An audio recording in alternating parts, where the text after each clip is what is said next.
Okay, so in the last session, we discussed what is real estate, what are the different types of real estate, benefits of buying a place, right? Benefits of renting, how you can invest in a real estate.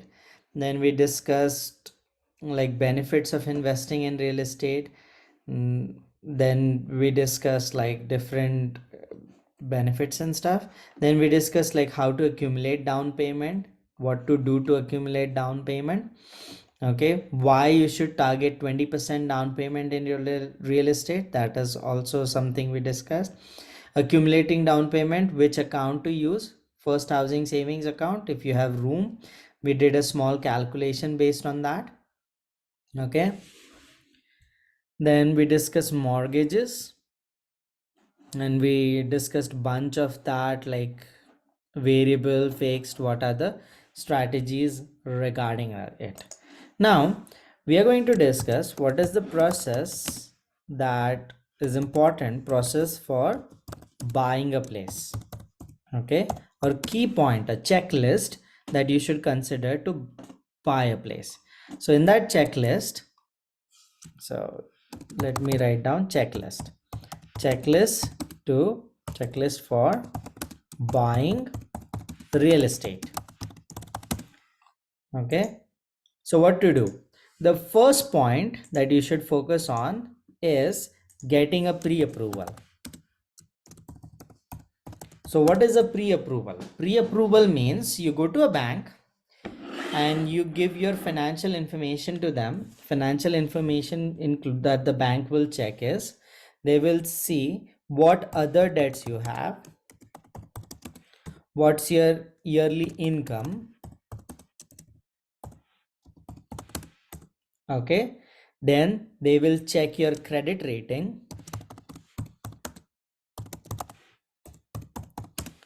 and based on these three, other debts, yearly income, credit rating, they will give you how much mortgage you qualify for. Okay, how much dollar amount of mortgage you qualify for, right? That is the process of pre-approval. You go to a bank, you go to a mortgage broker. Bank is where you can get a mortgage only for that financial institution. Let's say you go to RBC, you can get only mortgage from RBC there. But a mortgage broker is where you can shop around in different banks. So it's like a one-stop financial place for mortgages. Okay, there are pros and cons to it. There are pros of going directly to a bank, there are pros of going right to a mortgage broker. You should do both. You should like go to a bank that you have always banked with, and you should also go to a mortgage broker, right, just to see what rates are around so that you can negotiate better. So first step of before you buy a house, even considering buying a house, is to get a pre-approval. Why it is important? Because it gives you how much mortgage can you qualify for, right? So based on that and the down payment you have, you can have a range of house that you can buy.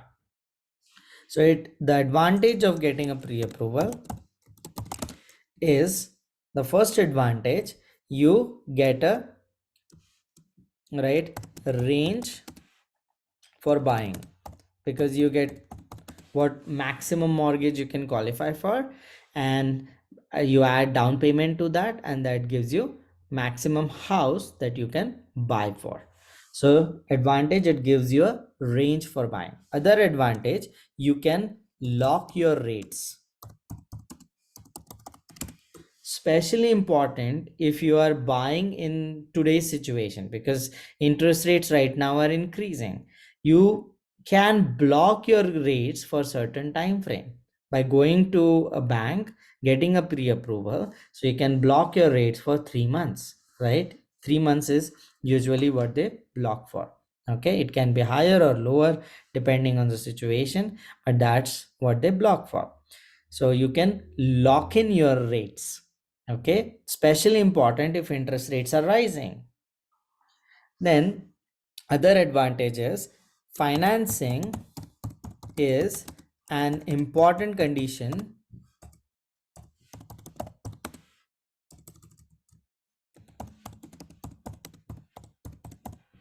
in conditional offers. So when you put down an offer for buying a place, the seller usually has a condition that financing should be approved and obtained by the closing date, right? So that like by the like closing date. And if you do not get the approval in time, then your deposit that you have put on conditional offer might be forfeited. It happened to one of my friend. They had everything in place. They had the mortgage application in place. They put an unconditional offer. They put the deposit down for that offer, right? And their bank did not release the fund on time. Okay, so they did not get the funds before the deadline, and the deposit was forfeited by the seller. So it's very important as a buyer that you get a pre-approval, because then all these headaches will be minimum. Okay, so first step we do in the checklist is get for pre-approval. So I'll highlight that. Any questions with pre-approval of mortgage? If you have any questions, please put it in the chat.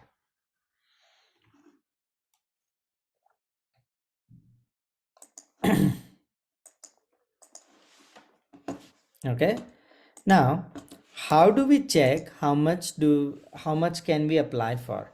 So we can see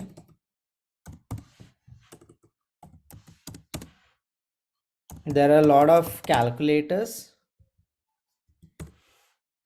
that you can use to find out how much you can qualify for. So this is a good calculator. This is by CMHC. So it's a government body that gives out insurance. So you want to buy, so you have to write down your income before taxes. So let's say income is 100,000. How much down payment are you putting on the house? Let's say it is $40,000 you have accumulated. Mortgage interest rate right now is 5 point, like let's check that out. What is the mortgage interest rate?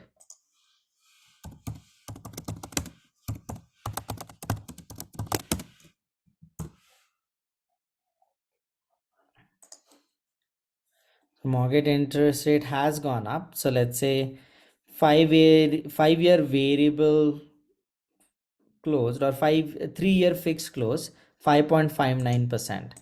So we'll put in 5.59%. Okay, province is Alberta. You can choose your own province.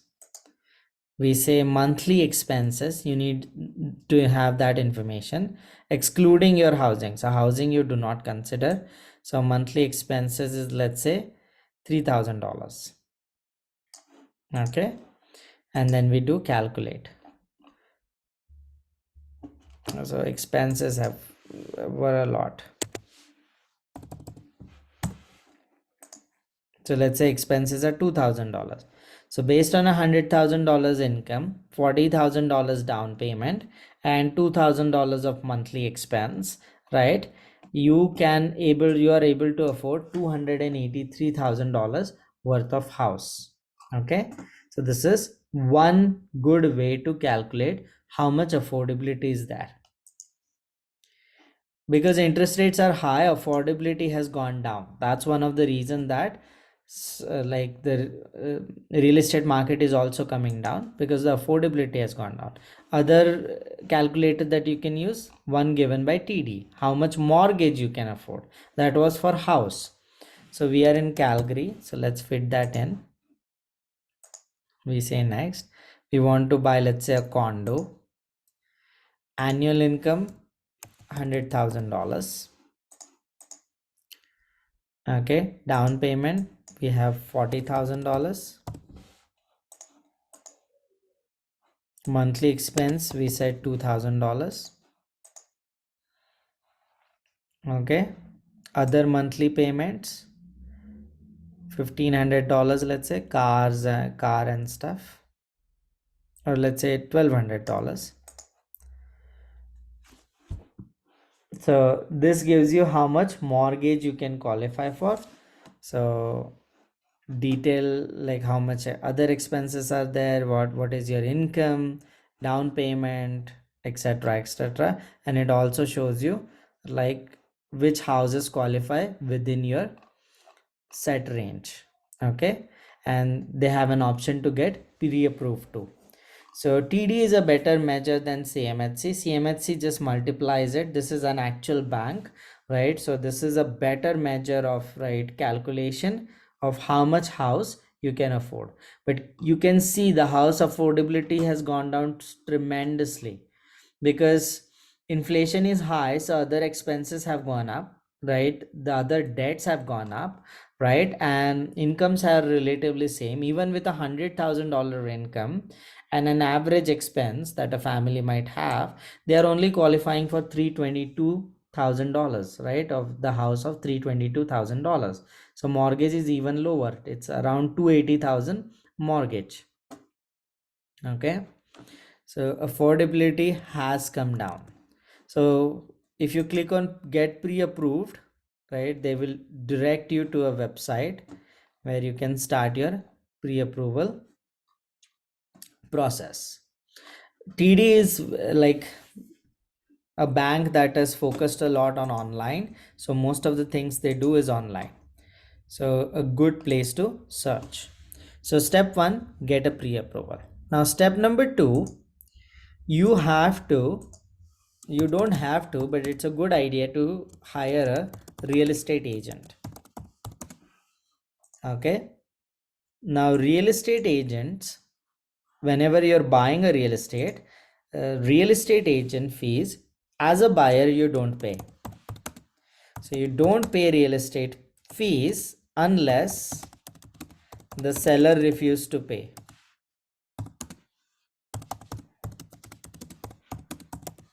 Okay, real estate agent fees buyers don't pay in Canada, sellers pay.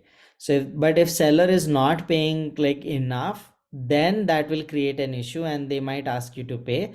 But otherwise buyers do not pay real estate agent fees in Canada.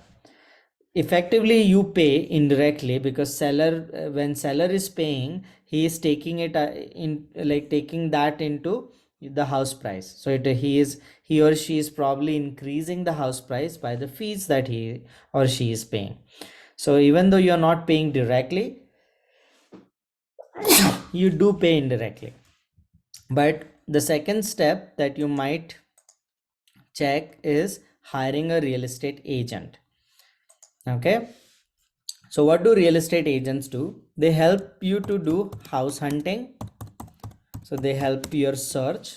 You give them a criteria that like this is the price range I'm looking at.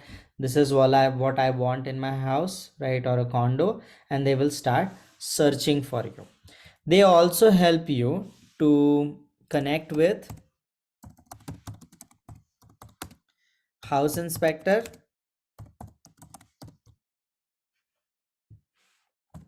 and lawyers. You need house inspectors as a buyer to check everything is good on the house, right? And you need lawyers to close the deal, right? So it's important, like the real estate agents usually help you to connect with both if you do not have contacts there. Okay, so second step that you do after getting pre-approval in the checklist is real estate agent hiring. Now, this is a person who is going to be extremely important when you purchase a house because they influence your decisions, and sometimes in a good way, sometimes not so in a good way.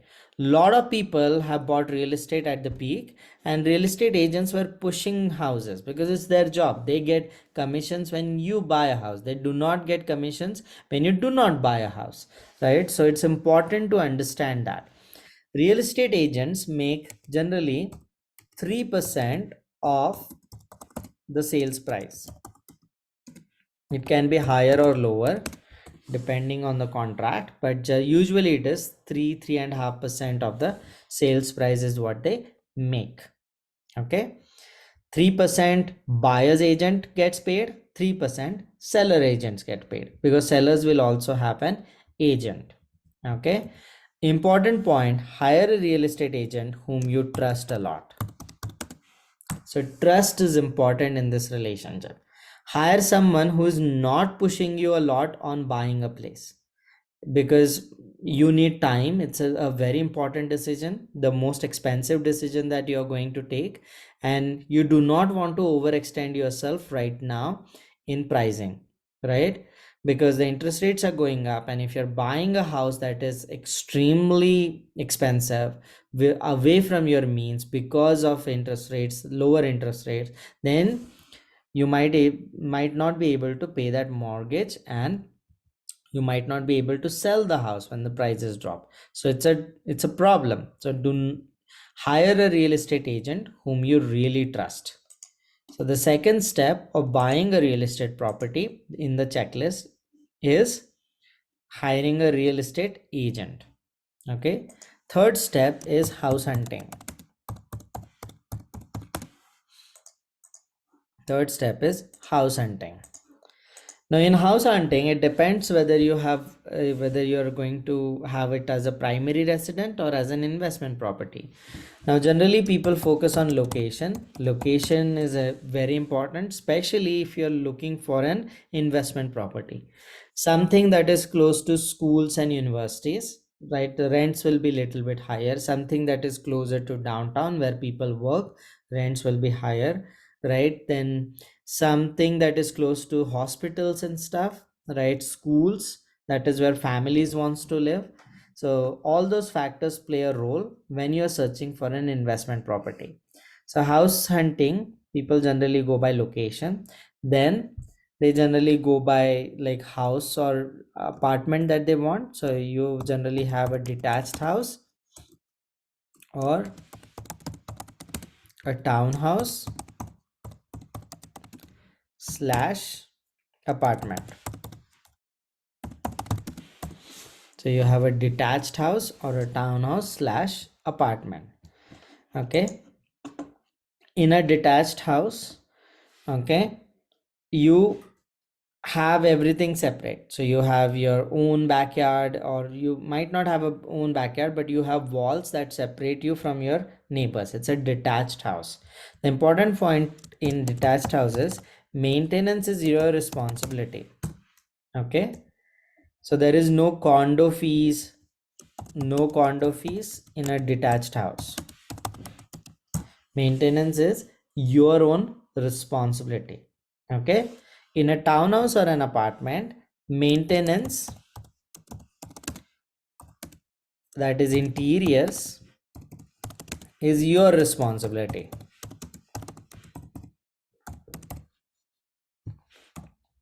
But exterior maintenance is shared responsibility.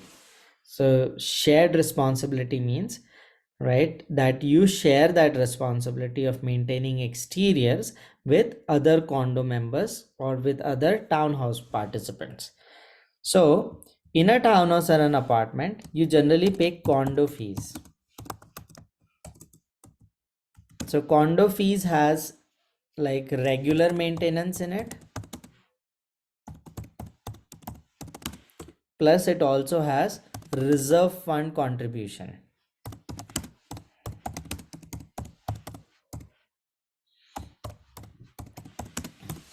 So regular maintenance means yearly maintenance like snow removal, right? Then gardening or cleaning services, right? Like in the common areas.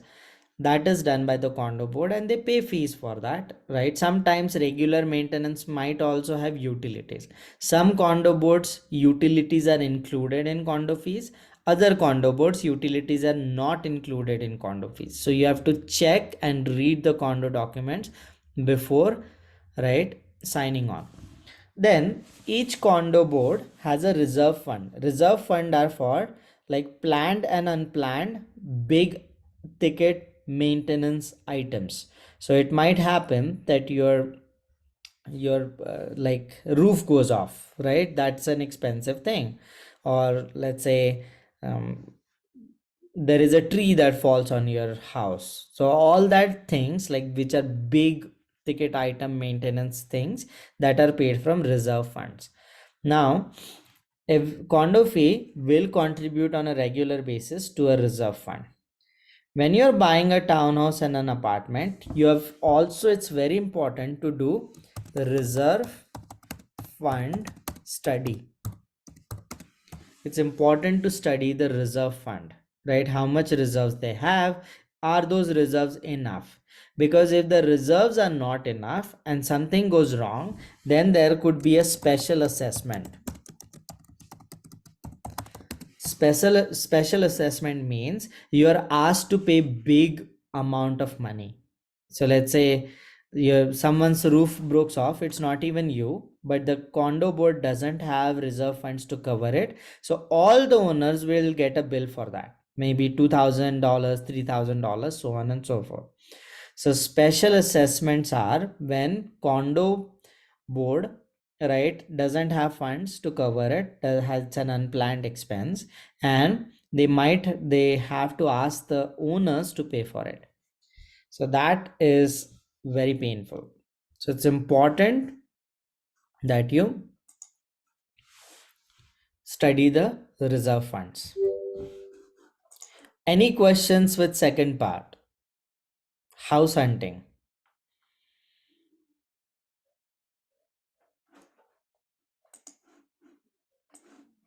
If you have any questions, please ask in the chat.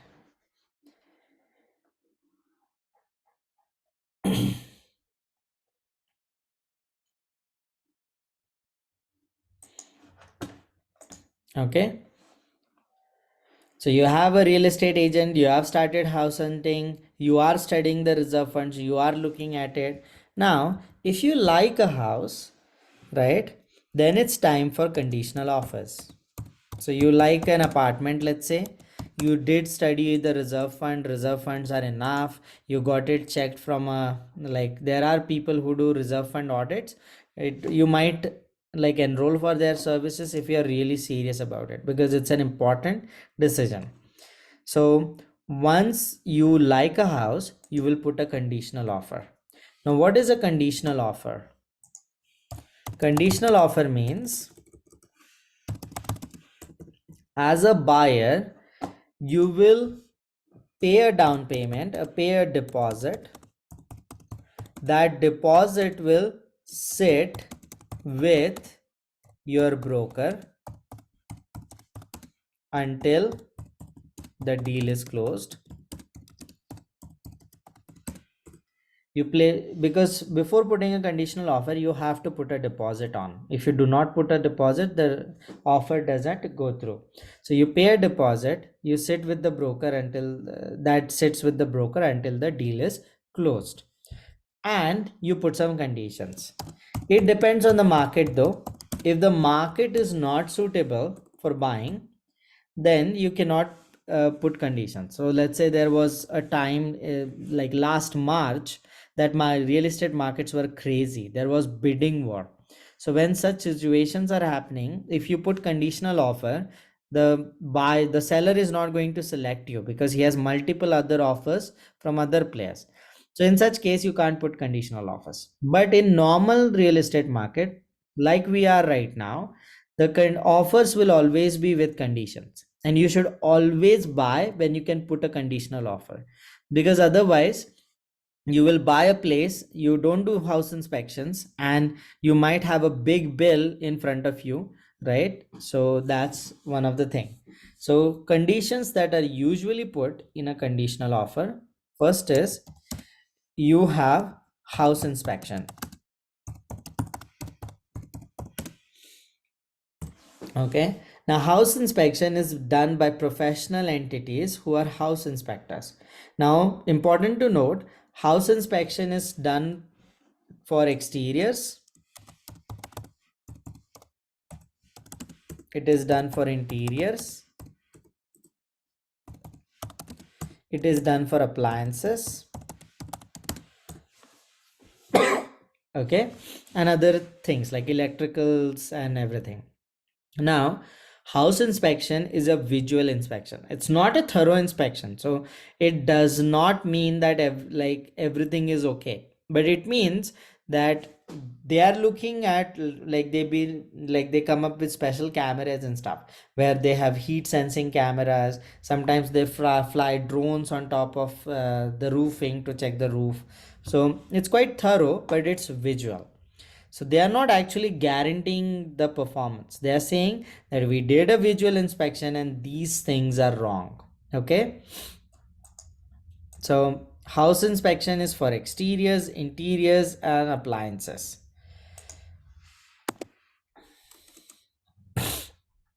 Now, the house inspector is going to provide you with a report. Now, based on that report, you can negotiate with the buyer. Okay, like some things that you don't like. No house is perfect, so you're not going to get a perfect report from a house inspector. But there are certain things that can be major, like fire hazards, electrical appliances not properly insulated and stuff. Those things you can ask the seller to repair before selling you. So house inspection is one condition. Second could be condo document review. So you can ask for condo document and ask for some time to review it. Third condition could be final walkthrough.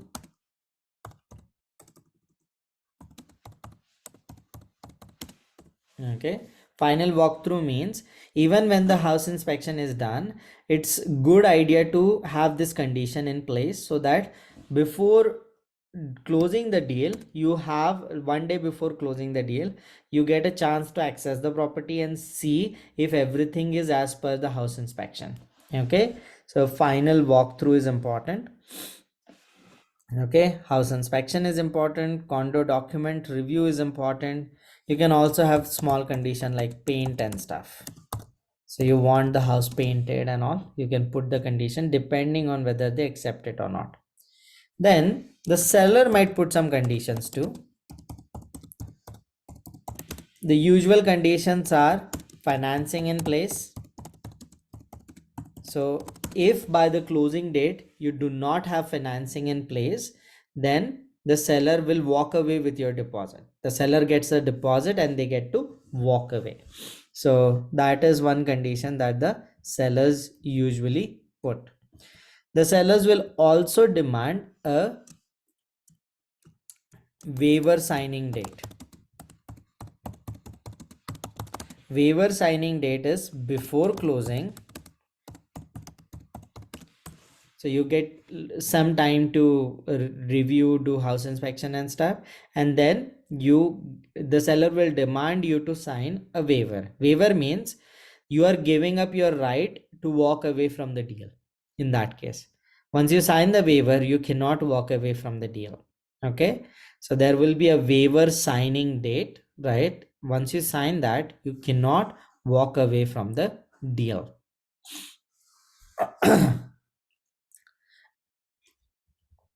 Okay, so you put conditional offers, then you do house inspection and stuff, everything is okay, everything is order, then closing of the deal happens. In closing of the deal, you contact lawyers, they will do a title search. Title search means, is the house in your name? Second, is the house having any lines of credits or something like that that's due, mortgages that are due? They will search all of that. And then they will connect with the seller's lawyer to close the deal. Okay, they connect with the seller's lawyers to close the deal. Now, once the deal is closed,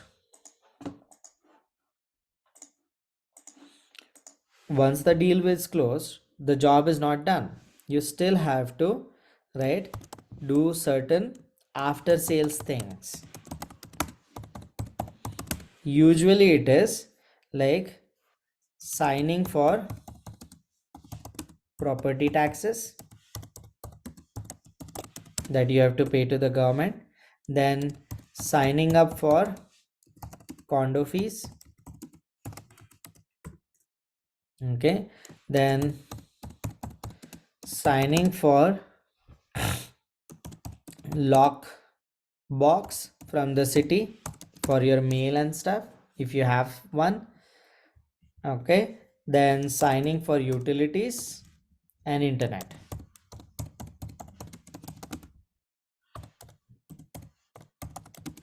And internet.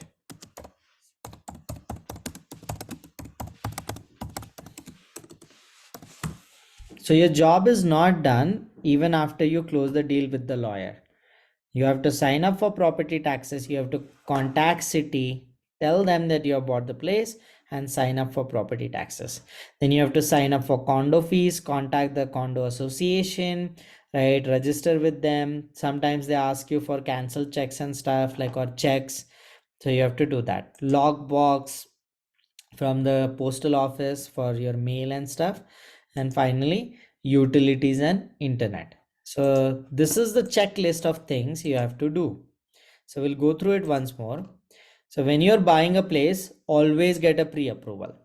Okay, there are a lot of advantages. First thing to do.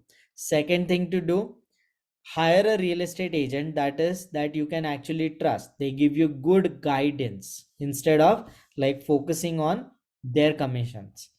Then when you're house hunting, okay, if it is a condo, do reserve fund study. Check their reserve funds before putting right offers and stuff. Once you put the conditional offer in, focus on house inspection, negotiate for any things you don't like in the report, then ask for condo document, do a thorough like condo review, do a final walkthrough, then ensure that your financing is in place, otherwise you will lose the deposit. Then when you're closing the deal with lawyers, they will do title search, they will help you in closing. After sales thing like sign up for property taxes, sign up for condo fees, sign up for log boxes, utilities and internet. So any questions with checklist for buying?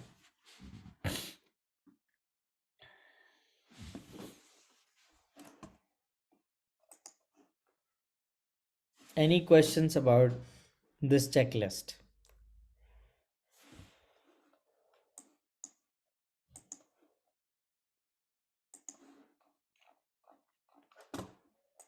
Okay,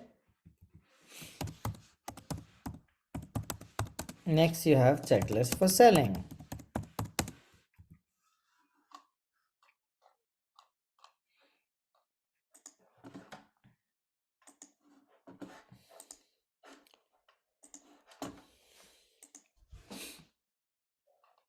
Okay, so first thing that you have to focus, if you're selling a place, you have to focus on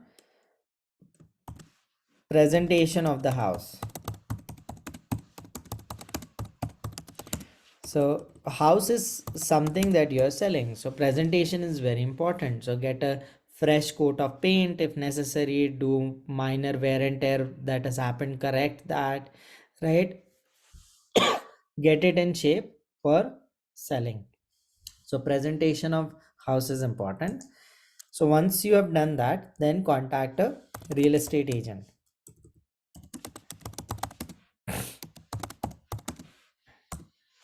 The real estate agent will come with like they have generally have types with professional photographers. They come and take pictures of your place, then they put the pictures on the realtors like MLS, right? That is the realtors systems. Then it goes out into the world, they advertise it. Then you have to arrange for viewings. So people would like to view your place. So you have to arrange for viewing. You have to have a lockbox in place. They will come and visit your place. So you have to accommodate all of that. So you have to arrange for viewing the place. Now, once you get an offer, then you will have to negotiate. In a normal market, generally sellers have to negotiate a bit on pricing. So be careful to do that. That is where a good real estate agent will come in handy, because they will negotiate on behalf of you, right? And finally, you have to contact a lawyer to close the deal. Okay, and hand over the keys.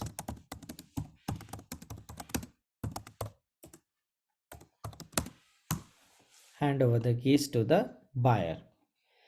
So selling is relatively easier. Do presentation of house, contact a real estate agent, arrange for viewing, then you will have offers on it, then negotiate with it, then you have lawyers, and finally hand over the keys.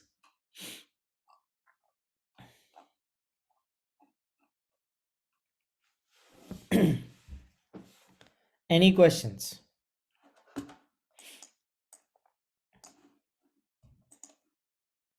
Now we'll quickly talk about two types of real estate market. So either you can have buyer's market and you can have seller's market. Especially important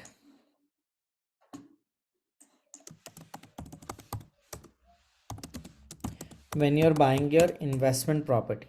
Important when you're buying primary residence also, but more important when you're buying your investment property. So what is buyer's market? So buyer's market is when buyers can negotiate. Okay, how do you know it's a buyer's market? Buyer's market is generally identified when real estate is not selling fast. That is, the inventory is high.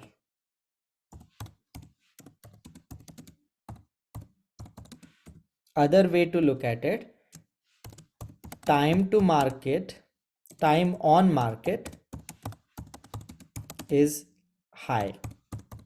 Time on market means the properties are not selling fast. That's the reason, right? The inventory is not turning over, and you will see properties not sold for few months or such, right? For example, if you go to, like, let's say Calgary, right?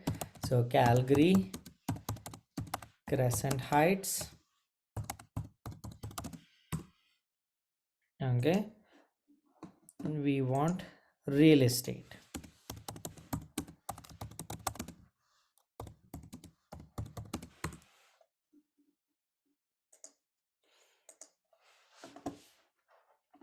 So this is a broking website.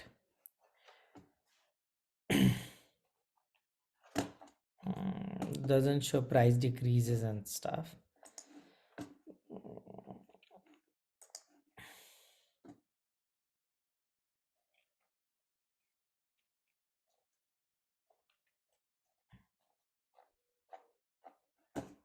Mhm.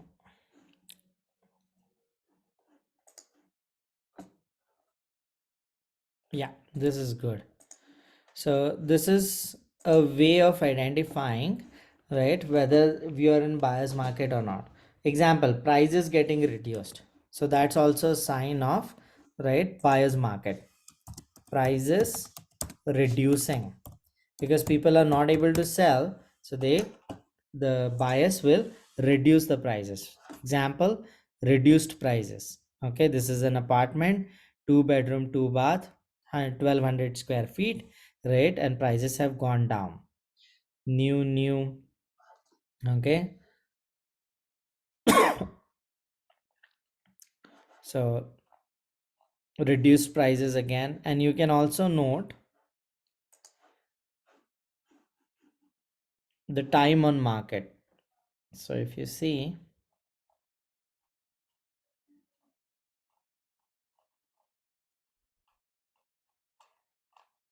sometimes they give that. I'm just checking that.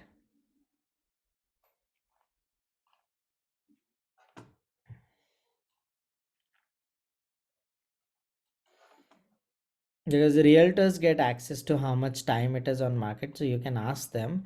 And I'm just seeing if you have any option like that.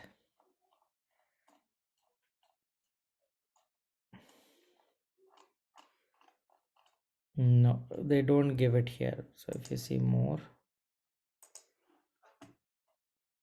no, they're asking you to connect. No, it's on the top. DOM is 29 days on Yeah, market. days on market. That's what I was searching for. Sorry, I was searching on the right hand side. So 29 days not sold yet, right? So that's not usual, but if it is months that it is not getting sold for, then it's an issue. So let's check this. 34 days, more than a month, not sold. 34 days. So see, real estate is not selling right now. So we are in a buyer's market. 46 days not sold. Sorry for like, thank you for that. I was trying to read it on the right hand side. So you see 70 days on market not sold. They have reduced, they probably would have reduced the price multiple times by now, but it is still not sold. Okay. Yeah. Thank you for that. So it was on the right hand side, days on Sure. market. Yes. Questions.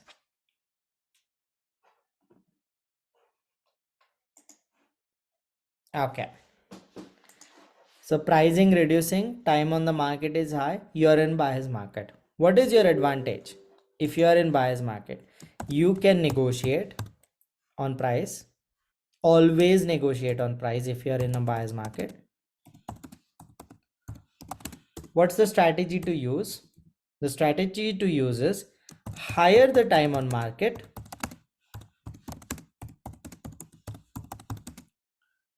more you negotiate.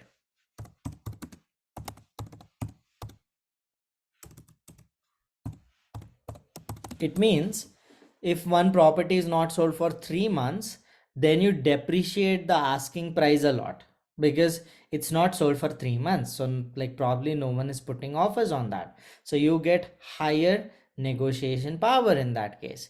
So, the longer the property has been on the market, the more you will negotiate on the price. Okay. Second, you get the right to put lot of conditions in place. So put a well structured conditional offer, like well at a negotiated price on the property. So ask for like visual inspections, ask for condo reviews, ask for final walkthroughs. You can negotiate regarding paints and stuff. You can ask them to paint your place before they sell it to you. So lot of conditions can be put in a buyer's market. You have the upper hand. Okay. Other side to it, sellers market. So sellers can negotiate.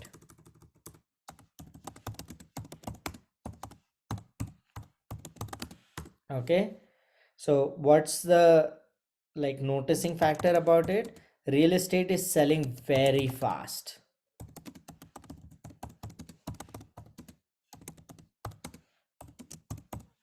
Inventory is low. Inventory is low. Time on market is low. And there is a bidding war. Wherever you go, there is a bidding war happening. Now, if such thing is happening, as a buyer, you should never buy in seller's market. Wait for it, right? Usually the markets will like calm down. Like there last March, that was the worst time you could ever go into real estate, like to buy a house. Interest rates were artificially low and people were putting multiple bids on properties. The property prices were sky high, right? At least 20-30% up from here. Not a good time to buy. Good time to sell, not a good time to buy. If you are a seller in seller's market, you can pick the best offer. You will probably get multiple offers on your property, and within those offers you can probably select a best offer. Okay. And probably you will accept a property with no conditional offer because you have multiple offers. So you can say I want your conditions to be waived. So seller gets lot of power in seller's market. In buyer's market, you should buy. In seller's market, you should sell. Okay. Right now, we are in buyer's market. Few months back, we were in seller's market.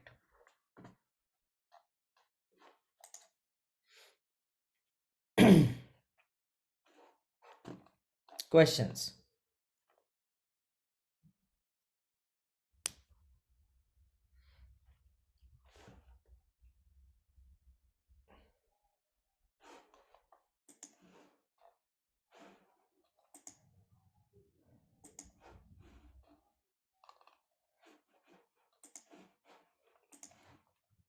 Okay. The next thing is, what things impact real estate prices?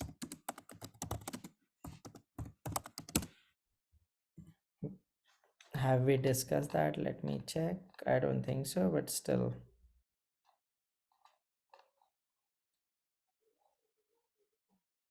No, we haven't discussed that.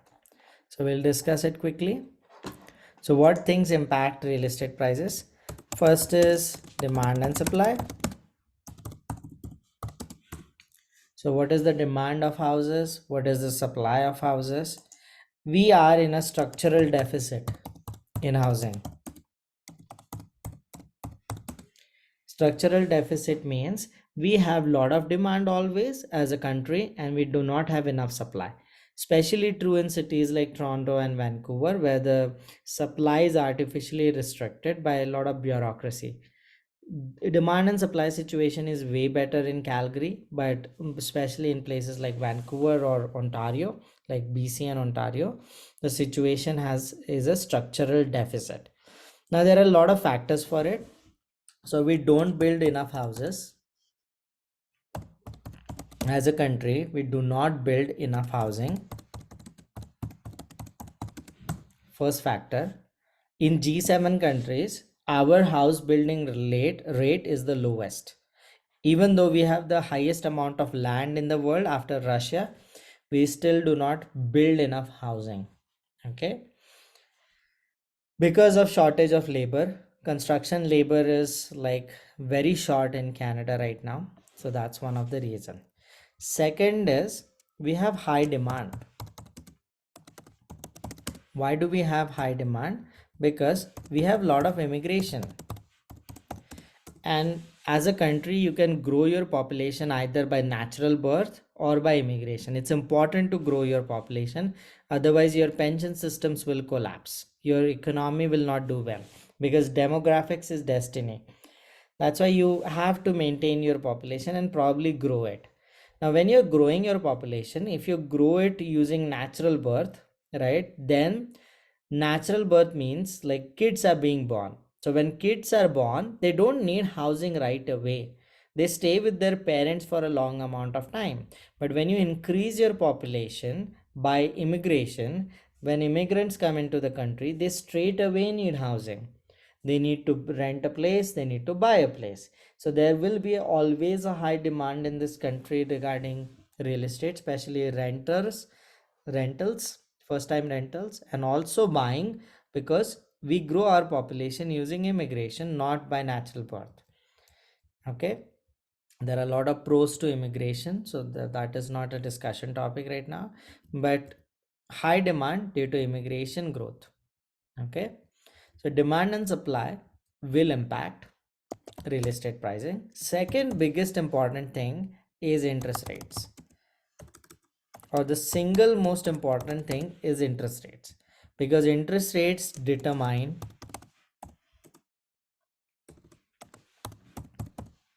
affordability. Interest rates determine affordability. For example, we were on that website, CMHC website. So let's say mortgage affordability.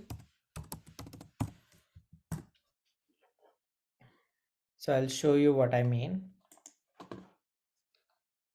You want to buy a place, household income I'm doing 100,000, down payment 40,000, those are standard. Let's start with lower interest rate. So there was a time when interest rates in Canada were 1.75%. So what happens, like on like expenses we had to insert, so I forgot doing that. Next, expenses are, let's say, $1,500 a month. So your affordability is 507,000. So we'll write it down. On $100,000 salary, okay, interest rates 1.75%. Your affordability of the house, that is mortgage plus down payment that you can make, is 500,000 based on that calculator. Now if you change this to, let's say, 3.75%, what will happen to affordability? So I'm changing this to 3.75%. Recalculate. Affordability drops almost 100,000. So this is the affordability now. From 500, it has gone to 415. Now if I even change that to, let's say, interest rate right now 5.75%,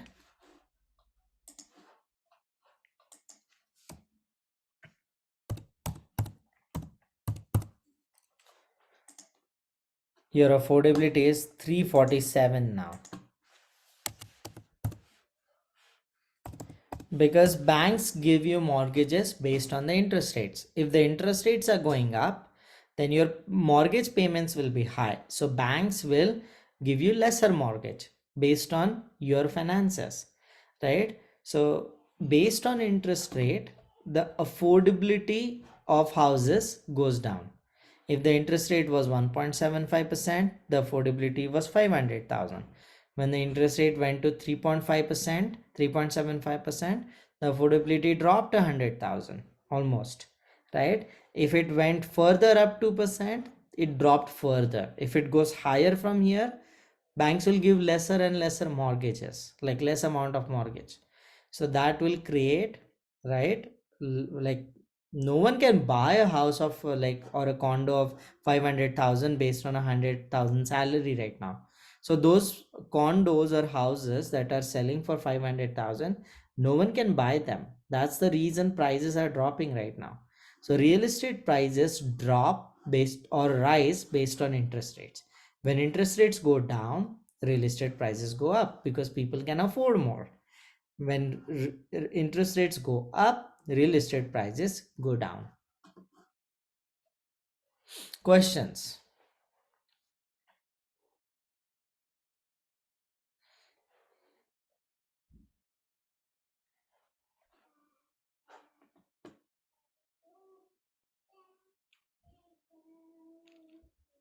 Any questions?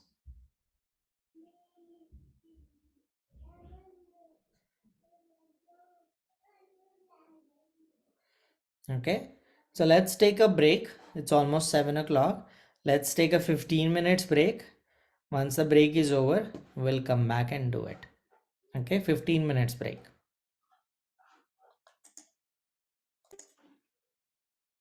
And forgot to start it. Now, when you're renting, negotiate with the landlord about the lease terms you consider unacceptable.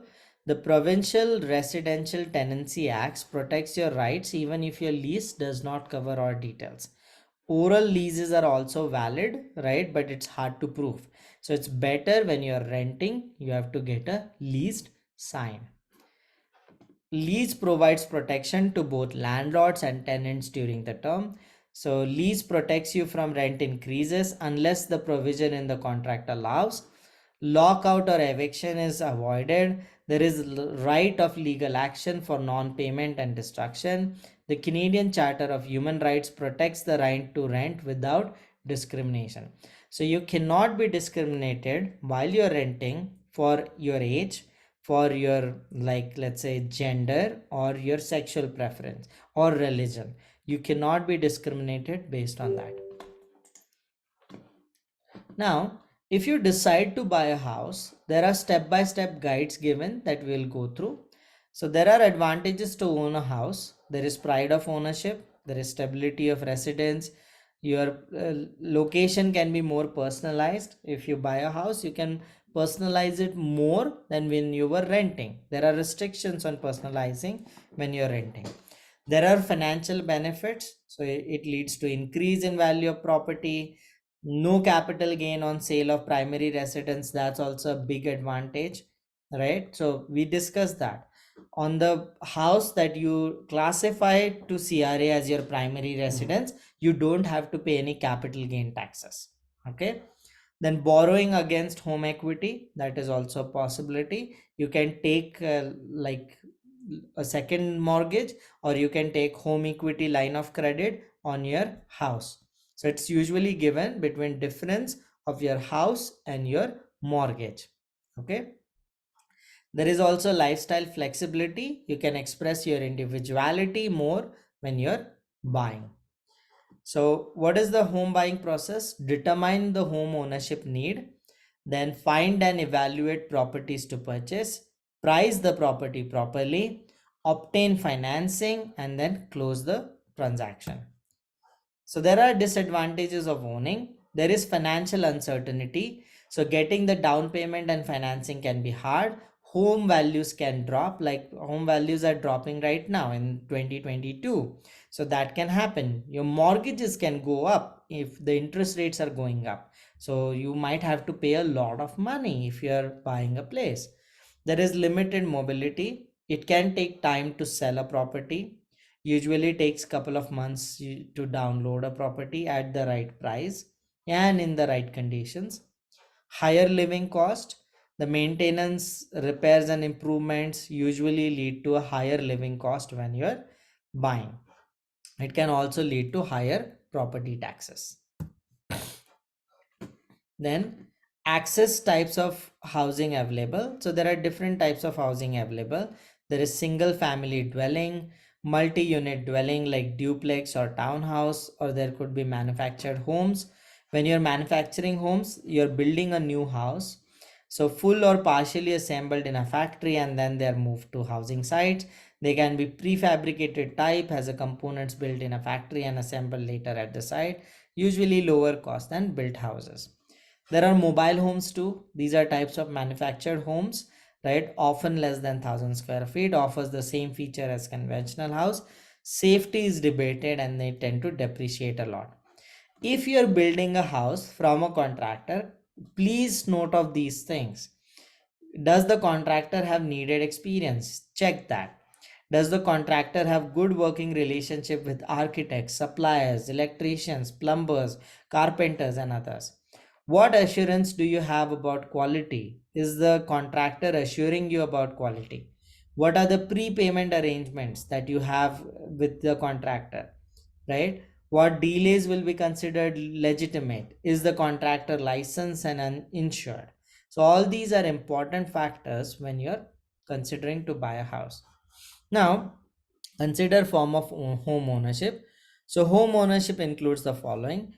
Most common form of ownership when an individual or a couple are a sole owner, or you can also buy condo. In a condo is like lot of units are there. You own a one unit individually, but you also share the common areas. You can also have cooperative housing, generally like old age housing and stuff. It's a type of subsidized housing in which half of the units are geared to income rental places. Members owned community where residents make decisions on how cooperative operates. Now, you when you buy a house, you have to come up with down payment. So you will have like determine the amount of down payment. This will affect the size of your mortgage loan required. Large down payment 20% will make it easier to get a mortgage. Source of your down payment, it could be savings, pension plan fund, sale of investments or other assets, and assistance from relatives. First time buyers can use up to, now it is $35,000 of RRSP, right? If you have accumulated RRSP, you can use that for down payment. Better than RRSP, try to accumulate that money in first housing savings account that was recently launched. You get benefits of tax deductions in RRSP. Also, you get tax-free growth. Less than 20% down payment is a high ratio mortgage which needs to be insured by CMHC. So if you're putting less than 20% down payment, then you have to pay CMHC insurance premium. Okay, we discussed that. The cost will go up. Now, what is a mortgage? Mortgage is a personal loan used to purchase a property.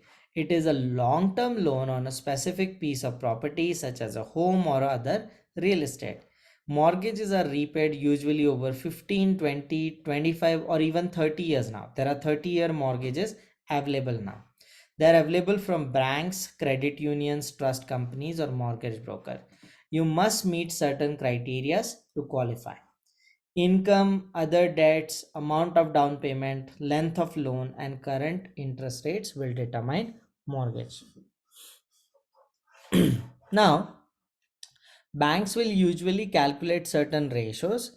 So they will calculate gross debt service ratio for you. So that is principal plus interest that is expected on the mortgage plus monthly property tax plus heating cost divided by your gross monthly income. This should be less than 32%. If you're crossing 32%, they will deny you a mortgage, right? So they will use this to determine that. They can also use total debt service ratio, principal, interest, taxes, heating, debt divided by gross income, right? That should be less than 40%. So they will either use they will use both gross debt service, right, which doesn't include other debts, and it like total debt service, which also includes other debt. Okay, so they have given you a calculation. We saw easier way to do it. You can simply check mortgage affordability on different bank websites instead of following this long process. Okay.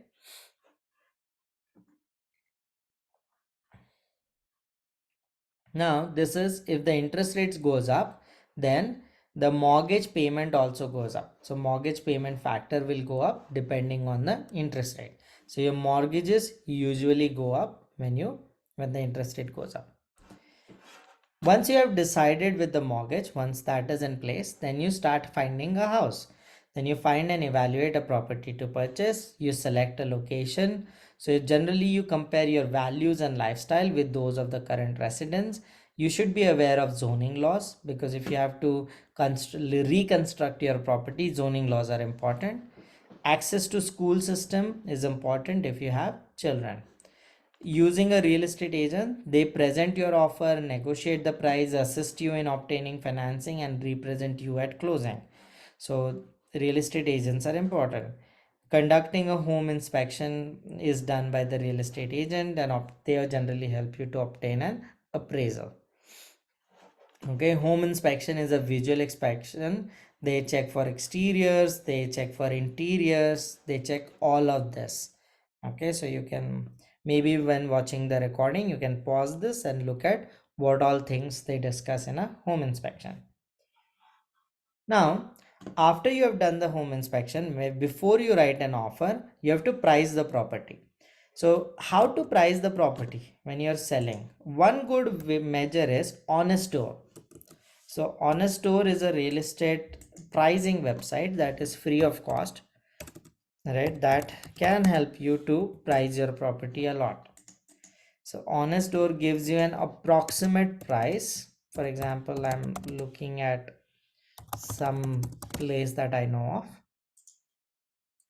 So Honest Store will give you an approximate price for your real estate property. Okay.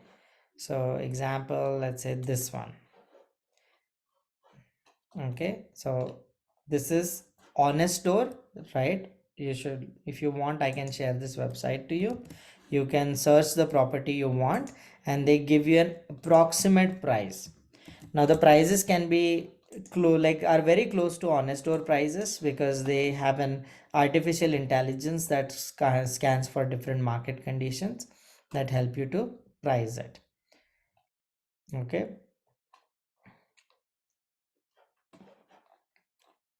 so they give you a lot of analysis like this property has so much square feet, right? This zoning, what is the zoning of this place, how the prices have gone up or down, right? They show a lot of information. Okay, so you can check different areas.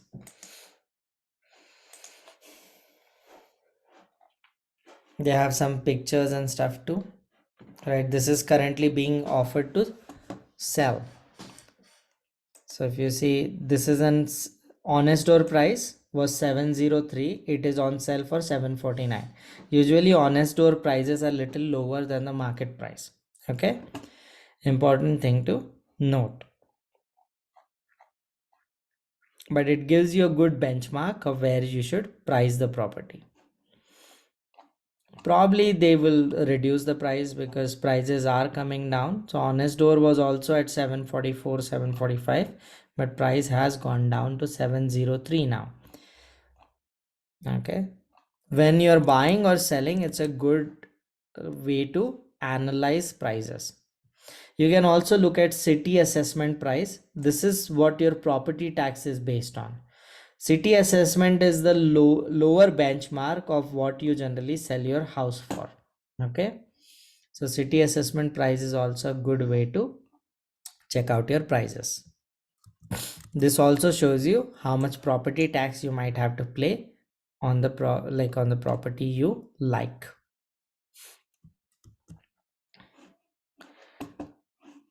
So check honest door for real estate prices, either you're buying or selling. Good point to start. Following things need to be considered in determining the home price. Recent selling prices of homes in areas, demand for homes, length of time on the market, features and conditions are important. Negotiating the purchase price is important. If a offer is accepted, it is a bonding contract. Counter offer indicates willingness to negotiate. Earnest money is deposit that is evident of good faith. So when you're putting an offer on a price or you're accepting an offer as a seller, people will put out deposit. The buyer has to put out deposit. There could be contingency clause that buyer obtains financing. Sale is contingent on the sale of current home. Okay, so when you put down an offer, usually these things are there in the offer letter. So it describes the property, it proposes the price of the on the property, amount of mortgage, amount of earnest money, date and timing of closing will be mentioned in the offer, where the closing will take place, a provision for extension of the closing date if you need one, time period for which the offer is in effect, a provision of disposition of deposit money if something goes wrong, adjustment to be made at closing, details of what is included in the sales, home appliances, drapes, carpeting, etc., special condition for of the sale, inspection the buyer can make before closing. Once the closing is done, then you have to, like, once the conditional offer is signed, you have to obtain financing. So you need to review application and provide proof and other documentation of employment. Lender obtains credit report and verifies the information. Mortgage is approved or denied based on borrower's credit and financial history, evaluation of home and maximum amount for which you qualify. Now, when you get a mortgage, you can either get a fixed rate or like floating rate. So in a fixed rate, there is lock-in interest rate for a specified term. Now this loan amortization happens over a period of time, usually 25 to 30 years, right? It could be a closed mortgage when borrower pays penalty for prepayment, or an open mortgage which can be paid off at any time without penalty. That is usually compounded semi-annually, right? You can pay monthly, weekly or bi-weekly. So example of a fixed rate mortgage, if you're getting a house for like mortgage for 150 for 25 per years for 5%, your monthly mortgage payment will be $872. We saw how to calculate that. Variable rate mortgage, the interest rate is not fixed. The home loan with an interest rate that can change during the mortgage term due to changes in mortgage conditions. There could be rate cap, limit on increases or decreases. Payments, like if you're getting a variable rate mortgage, try to get a mortgage with a rate cap so that you know what is the maximum payment you will make on the mortgage. So it's a combination of fixed and floating. It's a good idea to get a variable rate mortgage with a rate cap. Payments remain the same, right? But portion of interest to principal might change. For variable rate mortgages, consider frequency of changes in interest rate, change in the monthly payment, extension of the mortgage. If you are not paying enough, right, index that is used to set the interest rate, usually it is the prime rate. Mortgages in Canada, most banks set it based on prime rate. You may convert to a fixed rate at any time, right? That is also important. You can switch between floating and fixed and vice versa. You can also get split or multi-rate mortgages. Mortgage splits into part, each with a different maturity and a different interest rate. Now, once you get a mortgage, you have different options to pay your mortgage backs. You can accelerated mortgage payments, that is, increase the monthly payment. You can usually increase it up to 10% of your monthly amount. You can double up your payments for certain months. You can put lump sum deposits that directly go to your principal. You can also miss an occasional payment. There are other ways of financing. You can get a second mortgage. So home equity loan allows homeowner to buy, like borrow on the paid up. So second mortgage and home equity loans are very similar. So what is it? What it is? It is difference between the price of your property and the mortgage you have. That's the home equity. So let's say my house is worth 800,000 and the mortgage is, let's say, 400,000. So my home equity is 400,000, the difference between house value and the mortgage. Now you can borrow up to 65 to 70% of that amount. You can also get a reverse mortgage. If a owner is 60 years or older, you are not required to make monthly payment, but you will pay back mortgage when the home is sold. There is also parent back mortgage. It is share equity financing offer, a share in appreciation of the property under contracting.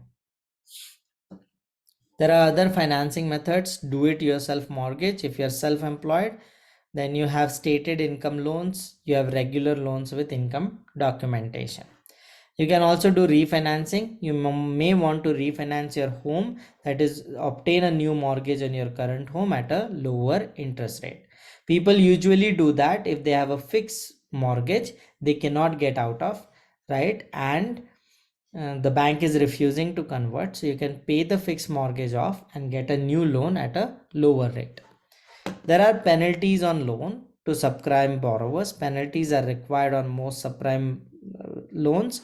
So subprime means if you do not have higher credit rating, your mortgage interest rate will be way higher. So lenders demand them because there is risk of refinancing, right, to subprime borrowers. Subprime means, simply put, if you have a lower credit rating, your mortgage interest rate will be way higher.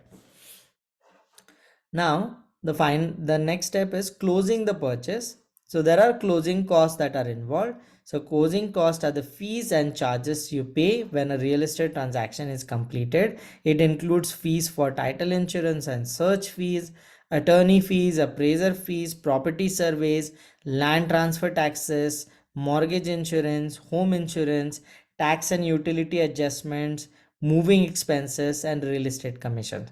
So all of this is closing fees. So you have to pay for title insurance and search as a buyer, attorney and appraiser fees, right? If you're appraising the property or doing a condo document review, property survey, land transfer fees, land transfer taxes only applies generally in new builds, doesn't apply in resale builds. GST, like goods and service tax, also applies on new construction, doesn't apply to right?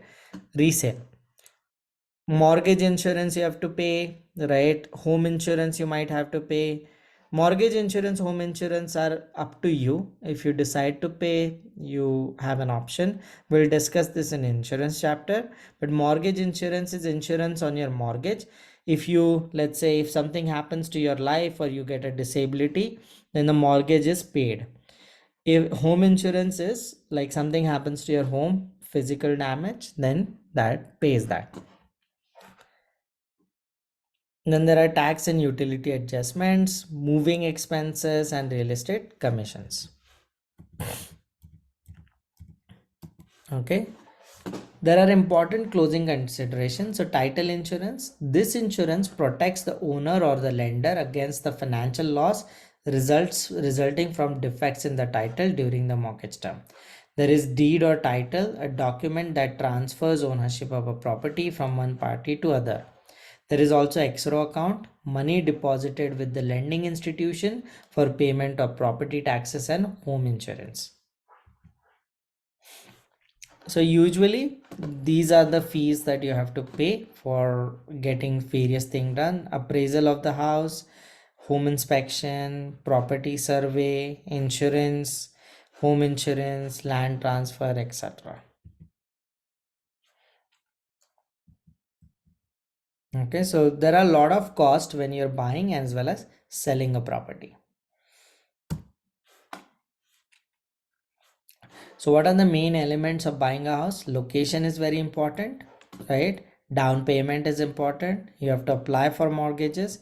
You have to account for closing cost. Usually 4% of the loan amount is what closing cost is. So you have to account for, like, you have to budget for monthly payment. Do not get into a trap of too much housing. That's a big trap you should avoid. Maintenance cost also, you have to allocate money towards maintenance. Then finally, if you are planning to sell, you have to prepare your house for selling. Prepare your house for showing to prospective purchasers. Determine the selling price. Get the appraisal done. Estimate the current market value. Then for you put the sale for by owner and you list with real estate agents. So that is selling of a place. So that covers housing.